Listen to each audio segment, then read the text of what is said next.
Emiliano মার্তিনেজকে কেন penalty শুটআউটে সেরা বলা হয় তার প্রমাণ আরও একবার দিলেন আর্জেন্টাইন বাজ পাখি। আর্জেন্টাইন বাজ পাখি অস্টন ভিলার হয়ে গতরাতে মাঠে নেমেছিল। এই ম্যাচটিতে অস্টন ভিলার হয়ে দুইটি পেনাল্টি সেভ দিয়েছে এবং জয় নিশ্চিত করেছে অস্টন ভিলা।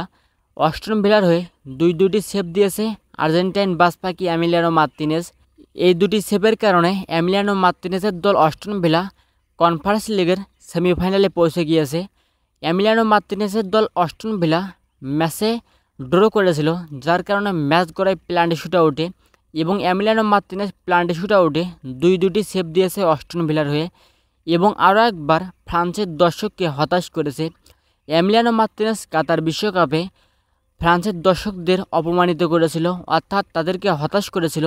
আরও একবার ফ্রান্সের দর্শককে হতাশ করেছে আর্জেন্টাইন বাজ পাখি এমিলিয়ানো মার্তিনেজ, অর্থাৎ ফ্রান্সের ক্লাব লিলের সঙ্গে কনফারেন্স লিগের কোয়ার্টার ফাইনালে দ্বিতীয় লেগের ম্যাচ খেলতে মাঠে নেমেছিল।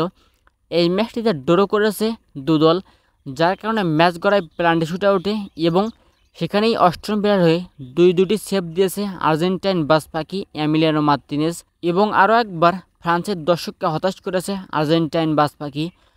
তো আর্জেন্টাইন বাজ পাখি পেনাল্টি শুটআউটে যেন অপ্রতিরোধ্য। এমিলিয়ানো মার্তিনেজকে আপনি পেনাল্টি শুটআউটে নিয়ে যান, দল জেতানোর দায়িত্ব তার কাঁধে থাকবে। তো বাজ পাখি এমিলিয়ানো মার্তিনেজ অস্টন ভিলার হয়ে দুটি সেভ দিয়েছে, যার নৈপুণ্যে অস্টন ভিলা কনফারেন্স লিগের সেমিফাইনালে পৌঁছে গিয়েছে।